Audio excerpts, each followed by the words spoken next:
So this is going to be an interesting panel discussion as we take our seats and listen to the next panel. Taking the lead, the future of U.S. trade policy. Very, very big issue in the last several days, and I'm excited to introduce this panel. Talisha Bekavac, Vice President of Government and External Affairs, U.S. Black Chambers, Inc., who's to my left there. Welcome again. Richard Garcia, Chief of Staff, U.S. Hispanic Chamber of Commerce. Thanks for being here, Richard. Appreciate that. Raymond J. Keating, Chief Economist, Small Business and Entrepreneurship Council. Thank you for being here. Ken Monahan, Director of International Trade Policy, National Association of Manufacturers, NAM. And again, as many of you know, Kerrigan, who's the President and CEO, Small Business and Entrepreneurship Council, our moderator and host for today's event. Karen, please take it away. Great. Thank you so much, Raymond. Well, it's great to be able to moderate this panel. Raymond mentioned that trade, a big issue in the news the last couple of days. It's been a big issue for the last couple of years. I mean, it's just a big issue in general. And first from the Small Business and Entrepreneurship Council perspective, we are since our founding over 25 years ago, we've been big proponents of trade agreements, opening up global markets for entrepreneurs and small business owners. Gosh, when I think about the opportunities now versus 25 years ago in terms of, the growth of the middle class, all these great markets to do business in, really and also the demand for U.S. products and services, it's just a huge opportunity. So there's a lot of things happening on trade. Obviously today, our friends from China are in, and they're having negotiations as we speak. And I don't know if anyone has any breaking news on that front. If you want to share, if it's good news only, of course. So that's hopefully from our perspective there'll be some resolution on that, because I think definitely the tariff situation. People have always asked us on tariffs how is it impacting small businesses? And we continue to say, well, and we have said when the tariffs were first slapped on, that the longer, the trade war or these tariffs continue, the bigger the impact, the broader the impact. So it'd be really great if we can come to some resolution with China. The other big issue that we're looking at that we fully support is the new NAFTA agreement, the USMCA, the U.S.-Mexico-Canada Free Trade Agreement. The Congress is going to have to, vote on that agreement, which the President and the leaders of those countries signed in November, correct? I think we're waiting for a report to come out, right? And that will come out in March sometime. I'm looking at my trade experts here and on that. But that's, again, NAFTA has been great for economic growth. It's been really great for small businesses. And in fact, it is small businesses that dominate trade, not only with the U.S. and Mexico, but all over the world. And so what I thought I would do, and then there's others. There's trade agreements in the pipeline, the EU, Japan, the UK. And there's a lot of issues, a lot of moving parts right now, legislation being introduced in the Congress on stuff that we don't necessarily like. But I thought what I'd do, though, is maybe start with Ray Keating, our chief economist, just to give a little bit of broad perspective on, trade and small business, some of the data in terms of the role of small business, just to put this more in perspective, because as you know, when we talk to the media members on the Hill, they always think trade is about big business, right. And it's not. So, sure, Ray. Sounds good. Thanks, Karen. Thanks, everybody, for coming. 5 seconds, I'm immersed in state analysis right now. I'm doing our Small Business Policy Index for 2019. And you're going to bring up New Jersey, right? Yes, Brian and Ramon. I knew you'd. Get out. Get out and get out now, okay? I know. They're working really hard in New Jersey to make things miserable for you. But anyway, so let's talk about trade, some basics. When I taught MBA students for 10 years, and I quickly found out that they didn't know anything about economics. So no matter what class I taught, I had to take the first class and kind of reteach economics. Trade is one of those issues that always comes up, and it's beyond the classroom now, but there's a few things that I want to touch on foundationally to kind of set the table for our discussion. Number one is, it drives me crazy as an economist when I hear, well, the United States is trading with Mexico, or Mexico is trading with Canada. Countries don't trade, governments, for the most part, don't trade. Individuals and businesses trade. They trade across town, across the country, and across borders. So that's important to keep in mind. And whenever a voluntary trade happens, guess what? They're both better off. Otherwise, they wouldn't be engaging in the trade. So it's important to keep that in mind when we talk about this free trade policy stuff. And also understand what free trade is about. It's about lowering governmental barriers and expanding opportunity, therefore. So it's about lowering or getting rid of tariffs, lowering or getting rid of quotas, expanding and protecting property rights. Those are all the critical things that should be in free trade agreements, and for the most part have been over the years. Number three is it's important to keep in mind how important trade is to the United States. You know, when I'm in the office, I usually have CNBC on in the background, and I periodically yell at it, like when I watch sports. But, you know, I hear these talking and say, well, trade's not a big deal. Trade is a very big deal. When you look at exports and imports, total trade, that's about almost 30% of our economy. To put that in perspective, when you go back to 1955, that was about 6% of our economy. Okay, so trade is a very big deal. Also, when you talk about economic growth, when you look at growth over the last, recent decades, a huge chunk of our economic growth is tied to trade, about 40% of it. So trade matters. It matters a heck of a lot.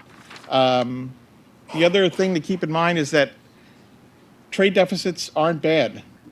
Guess what? They're not. You have to understand that when a trade deficit happens, when we run trade deficits, it usually means that our economy is growing very well.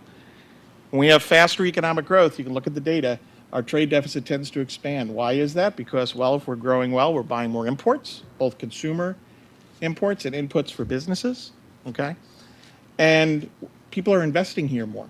I won't get into the weeds on trade, but we have a current account, which is trade in goods and services, but we have a capital account, which is investment. So when we have a current account deficit, we have a capital account surplus. That's a good thing. That means people want to invest in this country, and that feeds economic growth. So these are important things to keep in mind when we're moving ahead with this discussion. And then, as Karen mentioned, small businesses are all about, I should say, international trade is all about small business. When you look at the numbers overall, U.S. exporters, 87% have fewer than 50 workers. 76% have fewer than 20 workers. On the import side, the same thing. Very similar numbers on the import side. And the other thing to keep in mind is that when we talk about, trade with Mexico and Canada and China, the big hot topics, that goes for each of those countries. I won't bore you with the numbers, but similar numbers hold when you look at trade with Mexico, when you look at trade with Canada, and you look at trade with China. So it's very much a small business issue in a very, very big way. To wrap up very quick kind of foundational thoughts is that we should be moving ahead with trying to lower trade barriers, both at home here and with our trading partners, and beefing up property rights protections, including intellectual property. And you do that through free trade agreements. And that's what has to be more engaged in.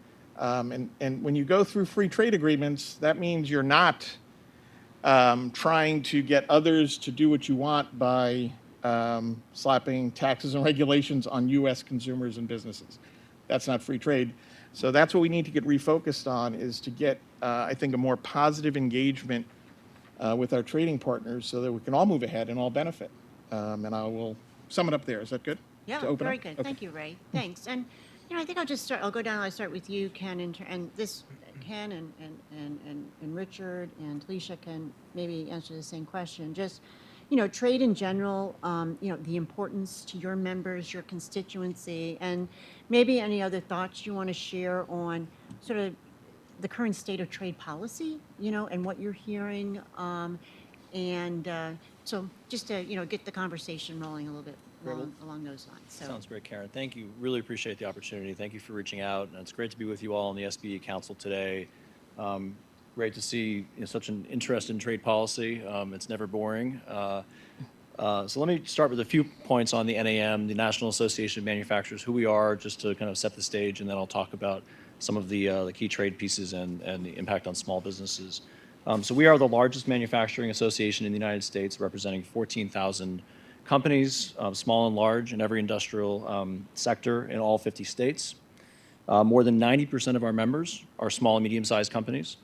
We represent 12.8 million men and women overall in the manufacturing sector who make things across the country and contribute $2.3 trillion to U.S. GDP each year, or at least last year. And on average, manufacturing wages are about $84,000 annually, so 27% more than all non-farm wages across the economy. So really good paying, well-paying jobs in the manufacturing economy. So we export, as the United States, more than half of total manufacturing output, and that represents about half of manufacturing workers. So 6 million workers are directly tied to exports, manufacturing jobs, and that really comes back to supporting local communities. So exporting is not important just for large members and companies in our membership, but really those small and medium-sized companies in particular that make up the vast majority of manufacturing firms within our membership, but really across the country. So more than 95% of the 73,000 manufacturing firms that export are small and medium-sized companies. And of those, 60% have fewer than 100 employees. So just to kind of put a exclamation point on just how vital small and medium-sized companies are when it comes to trade. So small and medium-sized companies need customers beyond U.S. borders. And thankfully, hundreds of millions of new consumers have come out of poverty and been added to the global middle class in the last couple of decades. So this presents even greater opportunities, not just for the larger companies, but really for small and medium-sized companies to take advantage of that and expand on their sales overseas across the world. And yet there are a number of challenges. So one is that less than 1% of the 30 million companies across the country of all sizes actually export. And small and medium-sized exporters in particular face a dizzying array of hurdles, from trying to find financing for exports to conflicting regulatory regimes, both here and abroad, to tariffs and non-tariff barriers, all the types of things that make it much harder to trade and export. So it's not easy. But there's a lot that can be done. We need to improve upon the global trading environment. We need to address unfair trade, IP, intellectual property theft, and other market distortions that particularly hurt small businesses, right? So the good news here is the U.S., as Karen spoke to, has really worked to negotiate a new NAFTA, the USMCA, and potential agreements with the EU, Japan, and the UK to do just that, to get at some of those longstanding barriers facing small businesses. So on USMCA, just a few points here: landmark agreement for manufacturers of all sizes in the U.S., including small businesses, of course, and the 2 million workers whose jobs directly depend on exports to Canada and Mexico. There's a number of changes. We can talk more about it in the Q&A, but just to highlight a few top-line points: protecting American innovation, so strengthening intellectual property, protecting trade secrets, really important for particularly small manufacturers in this country, putting the U.S. in front on technology and digital trade, and 3, promoting good regulatory practices and ensuring a level playing field around the world for U.S. trade, but particularly Canada and Mexico here. So we as manufacturing need certainty now. We support working with the administration and Congress to ensure that the USMCA is implemented and enforced in a way that empowers manufacturers of all sizes to take advantage and continue investing in our people and our communities. A few quick points on China, just given everything that's happening this week. With every passing day, manufacturers feel the consequences of China's unfair trade practices, but also the tariffs that are facing American manufacturers and manufacturers across the country. So we have an opportunity here, it's historic, with these talks with China to make progress on the issues that are so critical for manufacturing. And that's why we want to see the two sides negotiate real results that address these challenges and reach a strong, enforceable bilateral trade agreement. And a couple more things just on Export-Import Bank, the need for export financing for our exporters. Our companies have not had the access to amounts greater than $10 million since 2015. Countries like China, Brazil, India have allowed their domestic manufacturers to benefit from export financing, and our companies have been left behind because they haven't been able to fully take advantage of the Export-Import Bank.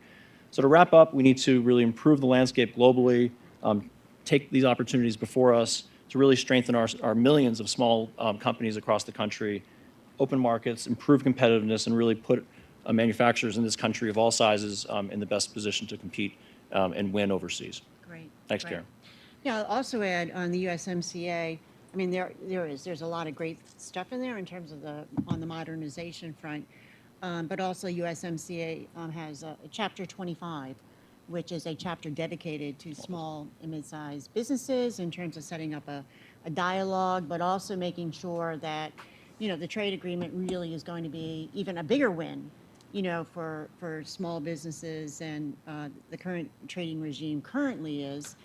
But I think it's great that chapter exists and is setting up the dialogue, because really is listening to small businesses really will allow all of the trading partners to make the changes that they need to make the markets truly open and lowering barriers and regulatory costs and all that. So, Richard, I'll move to you. So, Thank you so much, Karen, and thank you so much to the distinguished panel for being here today and the audience here for being in attendance. I'll actually pick up where you left off with the Small and Medium Enterprise Committee, because I think that, first of all, I'm Richard Garcia, Chief of Staff for the U.S. Hispanic Chamber of Commerce. I'm here representing the $700 billion that Hispanic entrepreneurs in America contribute to the economy each and every year, all 4.37 million of them. And this particular topic of the SME Committee really rings strong in my heart, because this is the key in considering the data points that have been shared so far, and I think we've covered a lot of ground there. I think the key in the work that we do is ensuring that small and medium enterprises, but specifically the minority and diverse enterprises. And I'm happy to see a colleague from the USBC here with us today. We're very close partners, and I actually met with Mr. Ron Busby yesterday, and it's always a pleasure. But what I'm trying to get at here is that our main goal and our main focus is on making sure that we find the piece of the puzzle where minority-owned businesses can interact and engage with trade, because there's huge untapped potential there. We have statistics like from 2007 to 2012, 86% of new businesses were Latino. That's from the Stanford Latino Entrepreneurship Initiative report back in 2015, I recall. Latinos open businesses at a rate 3 times faster, and Latinas, specifically female Latino entrepreneurs, 6 times faster than the national average, and that's according to census data. So we have this huge swelling community of business owners that want to get engaged, that want to grow their businesses, that want to have access to resources in order to have their businesses succeed. And on top of that, it's an ever-educating workforce. We have high school dropout rates that have dropped in our community from the year 2000 to the year 2012, from 32% dropout rate down to 12%. So when you pair this swelling business community along with statistics that indicate that they're an ever-educating workforce, we have this potential to get them involved in trade and get them involved in USMCA. And to the point that I was hearing earlier about businesses being somewhat in disarray in terms of what's step one to get involved in the process, that's been our main challenge, because so many of our business owners think that they don't have the capacity to get involved. They don't know how to go to Pro Mexico or Pro Colombia or all of these government agencies, foreign government agencies that promote trade, and knock on doors and say, how do I sell my product in Colombia or Brazil or Mexico or wherever it is? And I know we're talking about USMCA specifically here. So I guess I'll just conclude these introductory remarks by saying, as the U.S. Hispanic Chamber of Commerce, we firmly believe that we have the potential, we have the willpower, the drive, the initiative. We only need the resources to allow for an equitable playing field so that Hispanic business owners can get involved as well in the process. And it's something that, I've heard. I had the pleasure of already attending a couple of trade missions out to Mexico, and we were there for the inauguration of President López Obrador, much to the point of USMCA and the trade negotiations, and Jesus Sade, who is now working with the Ministry of Foreign Affairs.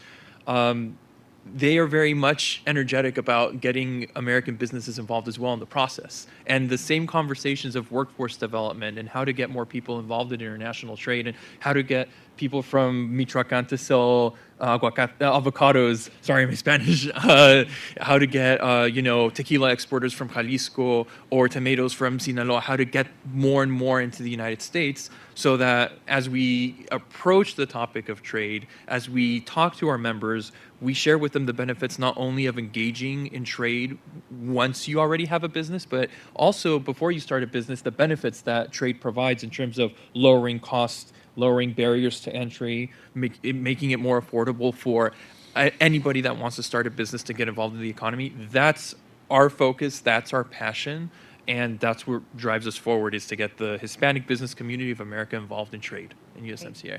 Yeah. Yeah. Excellent. It always surprises me Yeah. when I think one of the most best kept secrets in the federal government is the USTA, the U.S. Trade Administration. I mean, just all the resources they provide in terms of the webinars and the on-the-ground support and the data-specific information they have about markets. It's just incredible to me. Just sort of, I mean, if you want to go global, the data and the information is there. We just need to lower lower barriers. Yes, lower the Yeah. barriers and the push, because like you said, a lot of the resources are already there. And we often talk about ourselves at the Hispanic Chamber of Commerce as a vehicle to get these businesses to the success that they need. And oftentimes we don't have to reinvent the wheel. It's just connecting the right two people together. That's where the power of what we do comes, is connecting those businesses with the resources that you're talking Absolutely. about. All right, Talisha, how are you? I'm great. How are you, Karen? Second I time feel like you're around. way down there, Saw you a know? little- I know. I don't like being at the end, but I guess I couldn't walk faster than the guys with no heels. So my name is Talisha Bekavac. I'm the Vice President of Government and External Affairs. You may have saw me early on the panel at 2 o'clock, but as the nation's voice of Black business owners, we really try and leverage our relationships with international entities to help our members trade and succeed. Year to date, we've got MOUs with Durban, South Africa, Morocco, and China. And so we don't hear as much about trade with Africa in the administration that we'd like to hear. And so we use our relationships. We've actually invited the Minister of International Trade and Investment to speak at our national conference. Our president has been to Durban, South Africa, and has participated in the Essence Festival out there. For those of you who've heard of the Essence Festival, they do one in Durban, South Africa as well. And so our president has been there the last few years, helping those local businesses and building relationships. And so we support trade. We think free and fair and simple trade is good for all businesses. We just want to ensure that Black business owners have a seat at the table and that things don't stop at the U.S., Mexico, and Canada agreement. If we can get that ratified, can we use that as a guide to continue getting additional trade agreements with other countries, specifically in Africa? So these guys are much smarter on trade than I am, but speaking as the national voice of Black business, those are some of the things that we'd like to see in trade. But of course, definitely support USMCA. We'd love to see it ratified. We want Congress to resist the temptation to go back and make changes to it. I believe that there was a hearing scheduled for the 29th, but maybe that moved around because of the shutdown. But we do urge Congress to act fast on the agreement that's been negotiated by the presidents and ratify that, use it as a guide, and let's continue to move forward. And met with a member yesterday that's doing business in 130 countries. And so one down, 129 to go. Yes, and I think the good news is, on those future trade agreements, they're looking at the EU, Japan, and the UK, and we've heard a lot from the USTR in terms of wanting the input of small businesses. I mean, they've done, I think, a roadshow actually all around the country, saying, tell us what we need to do. For example, in the what are the pain points, in UK? What can we be doing, to make that make it an agreement that really works for small businesses? So that's the good news. Okay, so let's start with USMCA and sort of the prospects for that, because these trade agreements, I've been around for 25 years with these trade agreements, and they're never an easy lift.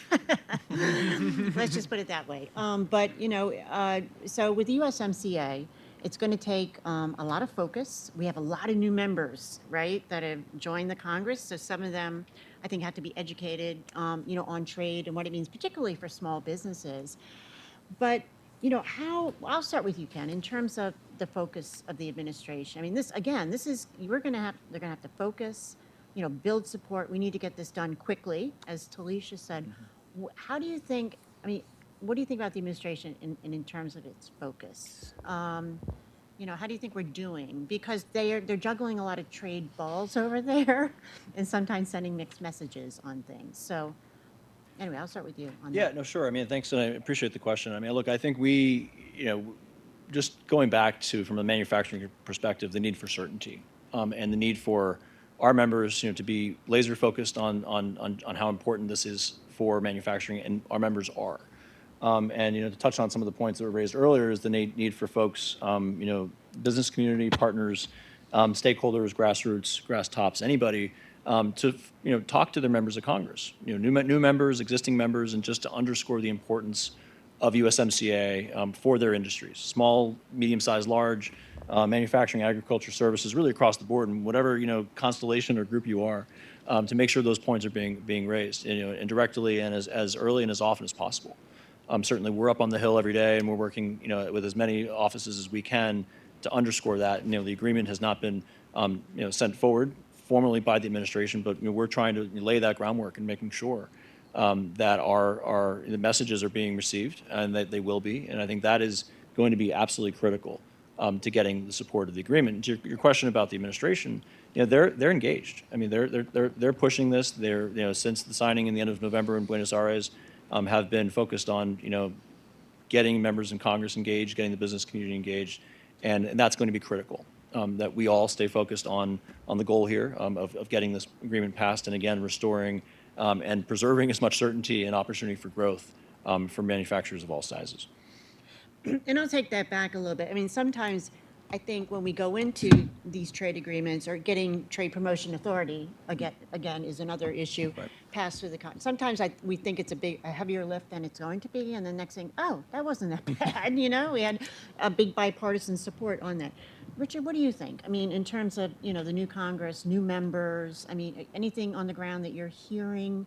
Remind me though, Ken, when it's officially sent, how many days?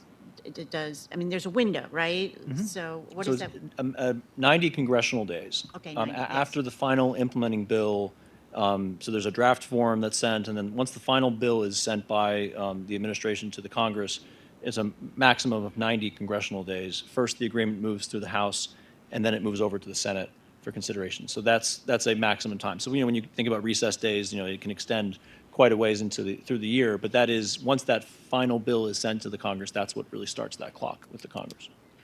Anything you're hearing, Richard, on the ground? I think particularly, well, there's even some of the members who have been around for a long time, right? I mean, it's interesting how individual members' positions evolve on trade, right? They go from free traders to Yeah. protectionists, some go from protectionists to all of a sudden they're free traders. So I don't know. Yeah. Anyway, any insight in terms of what you think the prospects are in terms of getting this through?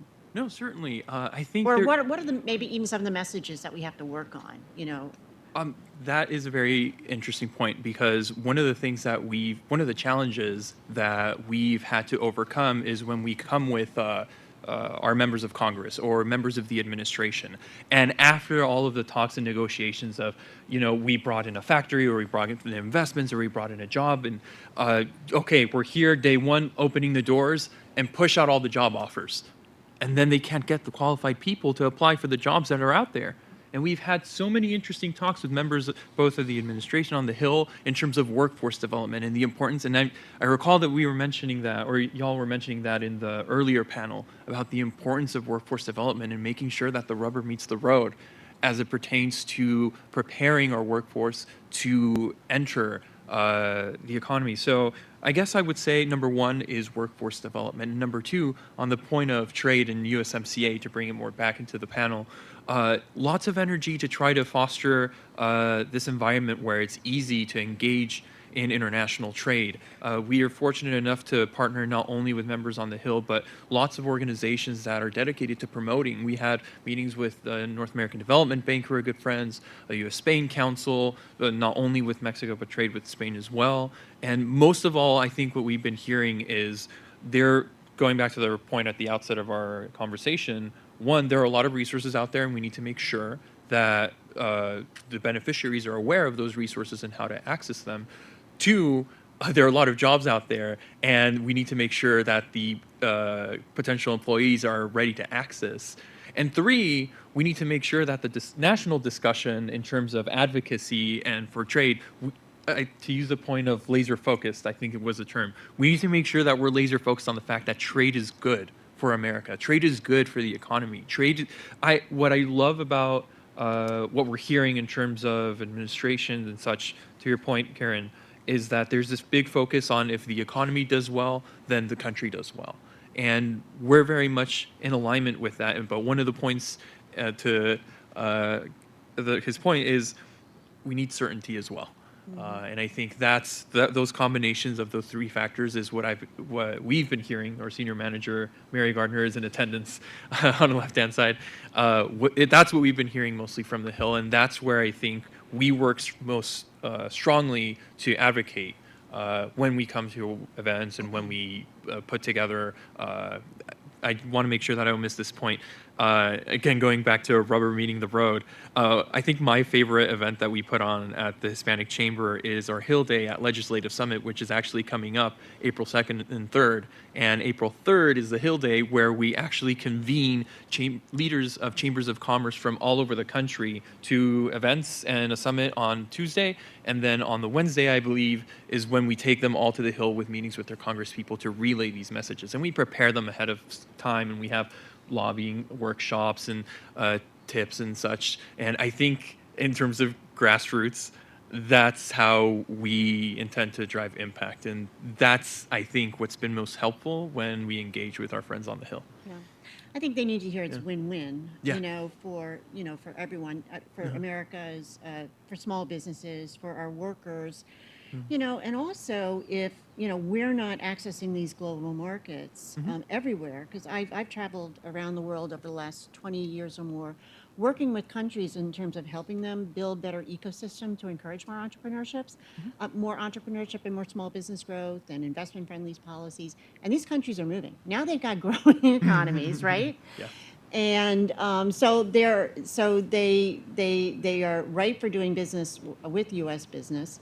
But there are competitors in those countries as well, that all the policies that we've said, this is really what you need to do to encourage more growth, and it's happening, so. So if I can raise a point there, because that's another element that I think is critically important as we prepare our business members, and I promise I'll stop in a second, but this is passionate for me.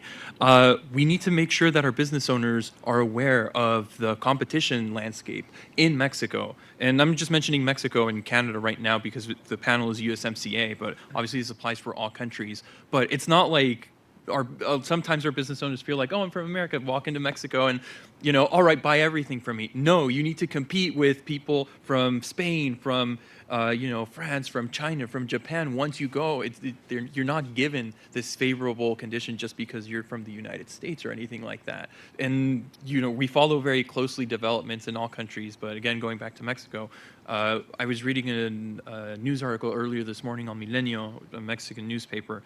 It turns out that Mexico is Spain's biggest trading partner outside of Europe. And the current president of Spain, Pedro Sanchez, is currently in Mexico for a visit. And they're talking about fostering their relationship and that kind of thing. And while we love our relationship with Spain, we also recognize their position as competitors for our Hispanic business owners when they are overseas engaging in trade. Yeah. And Marie, I would just say, and that just helps sharpen U.S. businesses, right, and become more innovative. And again, when you have that competition. So, okay, Ray, you've just been waiting to jump in here. I know that pen has been going like this. As people are And talking, time to I'm go, like, Ray. okay, that one. No, it's good. First off, the small business community is here, and we heard, and absolutely correct, about what is the public's view of small businesses. Number one, it's like military personnel and small business owners are at the top of that poll in terms of who's respected in this country. Congress, they all love small business. So this voice is critical in not just the Mexico, U.S., Canada trade situation, but all of the trade deals. This voice here is critical to advance the agenda in a big way, because as we said before, there are plenty of members of Congress that assume that trade is all about big businesses as well. So we've got work cut out there. Number two is right now the economy's chugging along, and that's good for the American view of trade. And if you look at the most recent polls, Americans are very favorable towards trade. They see it as an opportunity, not a cost. So this is the time to strike on these things. Also, you're talking about the competition. You know, I'm going to bring up a sore subject with me is the Trans-Pacific Partnership. Guess what? You know, we dropped out. They went ahead with it. So now our exporters are at a complete disadvantage to those countries within that trading area. So that's what happens when we disengage on something like that. And there is that idea of, you know, you mentioned before, clarity. We have to be consistent and clear on the message. It's a win-win. Trade is good. You know, I'm going to be honest, I get frustrated sometimes with some of the messages that come out of the administration. I know I want Larry Kudlow on television all the time talking about free trade. Okay, that's what I need. And I think if we have that, those are big differences. Great. And Talisha, anything on the ground, you know, from your perspective in Congress or, you know, sort of the, you know, I think there's so many new congressional leaders and Exactly. members that have been elected this past season, and so I think just from doing from my events. sense, though, and we've been meeting with them. I mean, there's just an openness to listen. I mean, they're very, you know, to listening to all sides of things and listening to all the issues, right? I mean, from my perspective. Yes, I think so. And as you mentioned, there's a litany of issues that they have to try and get up to speed on very quickly when they, you know, come into office. And so I think that it's important that we talked about our members and small business advocates being organized, and the young lady in the front reaching out to a legislator and saying, hey, I'm a small business owner. This is what's important to me. Your voices matter. I mean, for those of us who were in their offices every week, you know, I think a legislator has said one time, you know, if you want to get me to listen, bring somebody from my district. And as my fellow panelists said, you know, in order of importance, and I wrote this down, military personnel first, and small business owners, you know, the two most respected citizens. And so I think we underestimate our power. And if we can continue to educate our members on what the issues are, my colleague here from the Hispanic Chamber educating his members on how to legislate, how to advocate, lobby, doing lobbying days. I think it's that third party credibility in those alliances that will help us move the needle, not just, you know, us pundits here talking about it in the Beltway. Yeah. And if you're a veteran small business owner, you sort of check both the boxes, Yeah, right? You exactly. really get. Get that person in those offices. Get them to You wanna speak say for you. something? I was just going to add to that. I mean, just really just reiterating the point. I mean, local anecdotes, stories. You know, when I've been up on the Hill the last few weeks talking about this, it's lobbying 101, right? But it's getting local, concrete examples, and then to your point, small businesses, military. I mean, anytime you can just really, you know, localize and then hit on those core constituencies, that means a lot. You know, letter writing campaigns that send the same message by 1,000 people, where you get 10,000 letters to one member of Congress, that won't necessarily move the ball.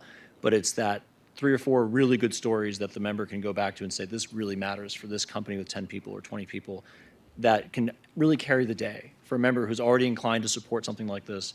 That will really bring it home, and he can then, or she can use that messaging, why back home he or she took this vote. That can be all the difference in the world in getting a member to support this, particularly new ones who are still trying to figure out the terrain and what they're going to do. Okay, just one more round here, and then we could go to questions. So, you know, maybe you guys don't want to talk about this, but I'm going to talk about it anyway. The whole, the whole issue of, I mean, this tariff situation. Okay, so I mean, it's pretty ugly, you know, and and Ken, what is the bill in the Congress that's being introduced or has been introduced? What is it called again? Reciprocal Trading Act, I think it is, or something Right, like that would, well, and again, it would give the president sort of the power, right, to. increase authorities for the president when it Yeah. comes to trade and tariffs. So. Yeah, whenever, you know, whenever he thinks that needs to happen. But so, you know, you have the president, we have this USMCA, and we're negotiating, we're trying to get this through the Congress. The president is pushing it. And then there's a lot of heartburn on the Hill on the tariff issues. So sort of where we are with tariffs right now, is that going to any way harm or hurt, and even this maybe legislation, sort of this mixed message, you know, of USMCA getting through? I mean, is that do you get my question there? Is it, you know, I mean, if they just focused on USMCA, I think, you know, we'd have a good shot there. But, you know, you've got a lot of these other things happening on tariffs and, you know, concern in the business community and, anyway, just, you know, the whole mix. Yeah, I appreciate that, Karen. I mean, I think certainly, as I said earlier, on the China side, the tariffs have been hurting our companies, and you know, we're on the China side. There are talks right now going on, as we said this week in Washington with the Chinese. So, you know, a positive outcome from those talks, you know, with something that so hopefully sets in place a enforceable bilateral a trade agreement with China that will, you know, reverse those tariffs and again and really reduce those costs and the harm that's been done there. You know, I don't necessarily, you know, it's hard to say that China then results in this or vice versa with USMCA, but I think that just it gets back to my earlier. Getting that done. It gets back to my earlier point about yeah. uncertainty. I mean, I think that just the need to just have more certainty and to you know, help the manufacturers that are really wanting to compete globally and particularly in Canada and Mexico, which, you know, just to throw out a data point for you all, less than 6% of the world's population, but we export more in manufacturing to Canada and Mexico than the next 10 trading partners combined. So, Wow. so it's so vitally important for our companies that we have that certainty. When I talk about certainty, it's a buzzword, but really it's about, you know, securing, you know, those markets we already have and expanding on them. So I think that's really where I would go with that. Any other comments on the tariff? Well, front, real Ray? quick, I mean, it does send a mixed message. I mean, you know, the manufacturers are dealing with higher steel costs, right? And you know, there are far more. These are the points that we economists try to make, is that there are far more steel users in this country than there are steel makers, and you can't, you know, eliminate them from the equation when you're talking about these trade issues. And in terms of that trade bill, that's. I would argue we should be going in the opposite direction, because, you know, the power that the president has now to unilaterally impose tariffs largely comes from the Cold War, and that's when it was granted. The Cold War, although, you know, we won't get into Russia today, but yeah, so if anything, I would be arguing that we should be paring that back. I mean, this is a congressional duty here. You know, this is not, you know, Congress kind of went, yeah, you do it, and I don't think we need to be doing more of that. I think Congress needs to be engaged on these issues. Right. Any other tariff comments for anyone that are? All right. All right. So hopefully, you're right. Hopefully there'll be some agreement this week, right? Or at least a pathway to something that can be reached by the deadline, you know, as we're getting Exactly. to at least making some progress towards that goal. Exactly. Okay. So, do we have any questions? I just have one question. Señor Richard Garcia, me llamo Ramón. ¿Qué pasó con fire de entrepreneurship con Latina profesional? With that said, for y'all who don't know Spanish. You do this in New Jersey too, right? Yeah, I do this in New Jersey too, exactly. No. What's up with Latina firepower and entrepreneurship? Why is that? What's going on with that? If you have an answer, I mean, you may not know, but tell us more about that. For sure. I was just going to say, muy buena pregunta y lo agradezco y muy buen español. Muchas gracias. Oh, gracias, señor. But say it in English because I don't know what you said, so say it in English. Very good question, very good Spanish and such. Gracias. No, there is something that it's very difficult to jot down on notes, and in terms of statistics and data points and such, you know, I can just repeat the point of how Latinas open up businesses at 6 times the rate as the national average, but I think what's better here is to speak anecdotally. We have powerhouses on our board of directors, fortunately, in terms of Latina entrepreneurs. The current chairwoman of our board of directors, her name is Carmen Castillo, and she's a president and CEO of SDI International, an operation based out of Boca Raton in Florida, and she's in billions of dollars in revenue. We have Rosa Santana, who's on our board of directors as well, and she is the Toyota's leading Latina supplier globally, worldwide, and she has operations. She's based out of San Antonio, but she has works very closely with Toyota's plant in Apaseo, Guanajuato, speaking of USMCA and trade. And we have several others, not only in the in the Hispanic business enterprise, I should say, landscape, but also in our chamber community, and even with our corporate partners that we engage with. And I think the commonality there, it's hard to discern as a Latino, and I don't want to speak for Latinas, but from what I can discern is it's this energy and drive within our community to always be fearless and to always, you know, roll up our sleeves and get work done. It's very hard to substantiate that with data points, but we have always this energy that we want to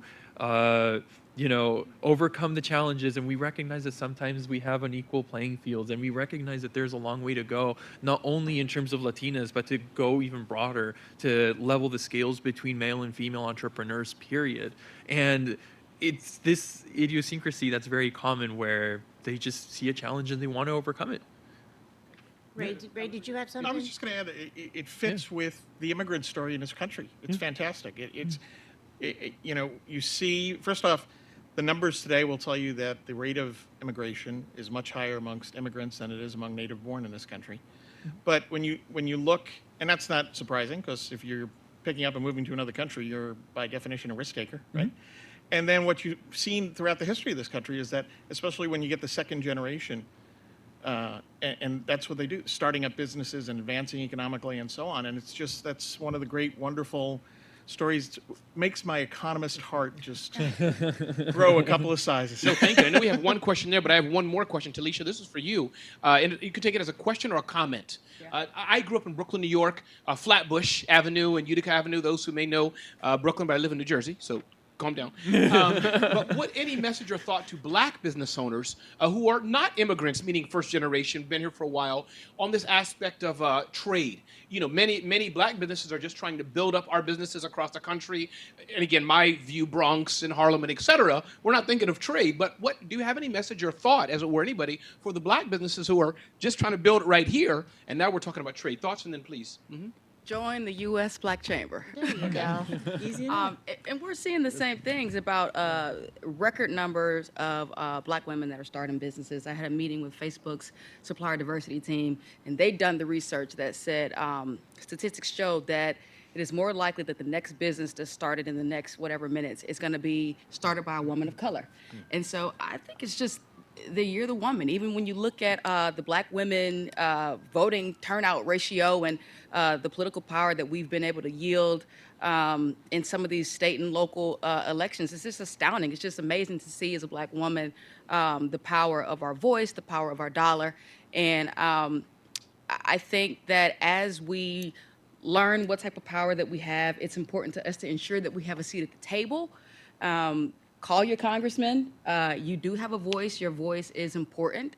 And get involved. I mean, if our president always says, in order for there to be a strong America, there needs to be a strong black America. If there is going to be a strong black in America, you need strong black businesses. And if you're going to have strong black businesses, you need to have a strong black chamber. So I encourage you to get involved at a local level. There's a black chamber in your neighborhood. I promise, if it's not, let me know and I'll find one for you. But get engaged, join all the associations that you can, network. And I think getting involved in this legislative process will yield you more results than what you think. Awesome. Thank you. Ma'am, please. Hi, everyone. My name is Mary Gardner. I work with Richard Garcia at the U.S. Hispanic Chamber of Commerce. And I wanted to pose a question to our resident economist here about multilateral trade versus unilateral trade. Under President Obama, we were so confident that we were headed in a direction that was not only free trade, it was multilateral trade. And we were also thrilled for the Trans-Pacific Partnership. We saw that as an incredible opportunity, not only for the 4.4 million Hispanic-owned businesses in America, but in North and South America. So we were actually quite shocked when President Trump took office and not only cut the Trans-Pacific Partnership, but almost cut NAFTA in favor of 2 unilateral deals with Canada and with Mexico. Are there benefits to this unilateral system that he seems to be pushing, or has he missed the mark? Is the rest of the global economy moving towards multilateral trade without us, and is that going to hurt us in this current administration? Well, any free trade agreement, if you're creating a new one, I'll take it, okay, whether it's unilateral, multilateral. But yeah, multilateral, I think, is by definition more beneficial, because you're opening wider markets up to our goods and our services, and the same thing for more choice in terms of goods coming in. It is a striking change, because you could go back to Ronald Reagan called for a North and South America free trade zone. He was really the one that tossed out the idea of NAFTA. We got Canada under that, and then we have the bipartisanship of George H.W. Bush pushing through NAFTA, and signing it, and then President Clinton pushing it through over the finish line. George, I'm going to give you this. I'm not going to give you a history, but George W. Bush, actually, when you look at the number of free trade agreements, that was the most. He signed the most free trade agreements in the history of this country by any president. So unilateral can work where it makes sense. Multilateral, NAFTA, CAFTA, TPP. I think the broader you can get, the better it is by definition. But I'll take anything. The problem is retreating. You don't want to be retreating from those opportunities. Right. And unfortunately, we do see the result with TPP where the rest of the countries moved ahead, and you're seeing us on the outside looking in, and many of our exporters being at a big disadvantage. So, sum up, I'll take any free trade agreement you'll give me. Multilateral is better than unilateral, and don't go the other way. So there you go. I'm absolutely inclined to agree with you. We've been in support of multilateral trade over some of these unilateral alternatives that have been thrown out, especially when it comes to retreating on But current I'll take it. agreements. You know what I mean? If Yeah. somebody says to you, we were in negotiations with the EU, and now that's back, and so we're going back and forth on that. But if somebody says before we get a deal with the EU, will you take a deal with the United Kingdom? Of course I will. Sure, absolutely. We're going to lower barriers and trade more freely with the UK. That's fantastic. Because Yeah, I think- my last follow-up question before I let other people speak is... That's like people- 3 right there. That's 3. That's a Hispanic's fire. It goes like, no. Go ahead. I'm just playing with you. Is there more leverage in a unilateral trade deal? Because that's the rebuttal that we get when people say, no, we can get what we want better if it's only 2 people at the table. See, that's not the way to go into trade. Is win-win. So if you're going into a trade negotiation thinking that way, you're not really thinking about trade properly. The engagement should be, we're both going to benefit from this tremendously. Let's lower and reduce. Let's reduce these governmental barriers, tariffs, quotas, and let's let businesses and individuals trade freely. I argued, I testified before Congress. I said, the strategy that Ray would do, President Ray, if you will, on China would not be this. I would be engaging with China, hopefully in a more constructive way, and say, let's start talking about a free trade agreement. And because China has a long way to go here. This is what people forget. China is still a communist country. It's still largely a state-run economy. So they're not going to go like that. But if we're sitting down at the table with them and showing them, and I'm going to use as an economist professor, kind of teaching them the benefits of true capitalism and free markets, that's going to be tremendous for China. It's going to be tremendous for us. Remember, a growing, freer China is great for the American people, for American businesses and exporters. If I can Thank you. just add to and pile on the China point, and I said this in my remarks earlier, just to reiterate the importance of and agreeing with Ray completely. I mean, we came out early last year in support of a bilateral free trade agreement with China that would be fully enforceable and get at some of the core longstanding issues. And that's really our hope for these talks with China, certainly today and tomorrow, and as we go forward, is that we can get to that kind of outcome. On the question on multilateral versus bilateral agreements, look, I mean, we, NAM, strongly supportive of the multilateral system and multilateral outcomes, but just seconding Ray, I mean, where we have opportunities, whether they're bilateral or, trilateral with USMCA, and we're thrilled it is a trilateral agreement with USMCA, really we'll take any opportunity to knock down those tariff barriers, non-tariff barriers, and all the other types of things that really support small businesses in terms of their exports. And Karen, we'll take our final question right here, if that's okay. Thank you. Thank you very much for the presentation. I represent the Kingdom of Bahrain, which has a free trade agreement with the U.S. And with all due respect, why aren't all the councils and associations promoting trade with Bahrain? I mean, it's our job to do so. I agree. I absolutely We'll go on a agree. trade mission if you'd like. Yes, we would. We welcome you. Okay, I know Raymond would put his hand up. We yes. absolutely would welcome you, but there's so much, I guess, the little country can do, and maybe we need the councils to say, let's concentrate on the countries with the free trade agreement. There's no barriers, everything you've said, it's encouraged, it's easy to do business. They import just about everything, so the market is wide open for the U.S. manufacturers. Yeah. So, thank you. So to your point, Karen, I mean, I'm hearing Ritz-Carlton, Qatar Airways. I don't know what time is better to go.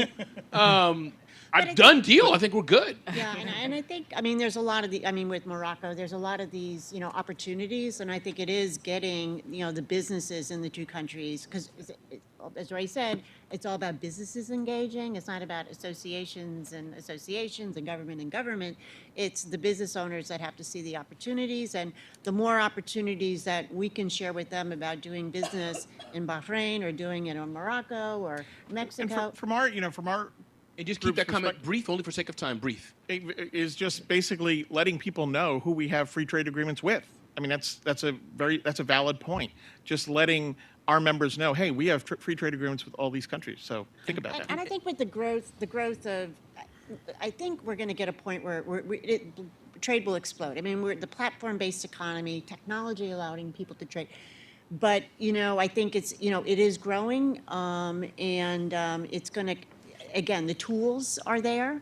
I think with more trade agreements, it will just, it will roll. So If I may just slip in a 10-second remark, I'd like to thank you very much for your question, because that is a point that's raised to us from our constituents, because we'll have people from Guatemala, El Salvador, Nicaragua, the smaller countries geographically in size and economically as well, and they'll say, why is it only Mexico? Why aren't you promoting to, or we'll have people from Brazil saying, we're the second largest economy and sometimes first in the entire Latin America. Why aren't we talking? And to that point, we've actually made a conscious effort to try to reach out to, we had a call, Mary and I, with the Embassy of El Salvador a couple of days ago. And we're thinking of partnerships because TPS, temporary protected status, affects people from El Salvador more than any other Latin American country, as we've come to learn. So thank you so much for raising that point. That's a very valid concern, and we're always looking at ways to revolutionize the way that we help our Hispanic businesses engage with all economies in the world. Go Bahrain, go Bahrain. With that, ladies and gentlemen, thank you so much. Can we give our panel a round of applause? Our moderator, Karen Kerrigan, a round of applause. And